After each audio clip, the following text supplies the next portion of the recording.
Cigarette, PT, பான் மசாலா உள்ளிட்ட புகையிலை பொருட்கள் மீதான கலால் வரி திருத்தச் சட்டம் வரும் பிப்ரவரி 1ஆம் தேதி முதல் அமல் செய்யப்பட உள்ளதாக தகவல் வெளியாகியுள்ளது.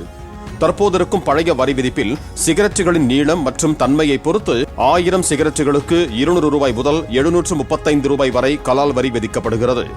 இது இனி 2700 ரூபாய் முதல் 11,000 ரூபாய் வரை உயரும். அதாவது இந்த விலை உயர்வு அமலுக்கு வந்தால் தற்போது 18 ரூபாய்க்கு விற்கப்படும் ஒரு கிங்ஸ் சிகரெட்டின் விலை 72 ரூபாயாக உயரும் என கூறப்படுகிறது.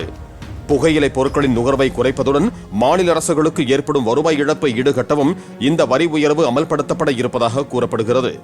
விலை உயர்வால் மாணவர்கள் மற்றும் இளைஞர்கள் மத்தியில் புகைப்பழக்கம் கணிசமாக குறையும் என சுகாதார நிபுணர்கள் தெரிவித்திருக்கிறார்கள். பிளே ஸ்டோர் மற்றும் ஆப் ஸ்டோரில் இருந்து பாலிமர் செயலியை QR கோடு மூலம் பதிவிறக்கம் செய்யுங்கள். செய்திகளை உடனுக்குடன் பெறுங்கள்.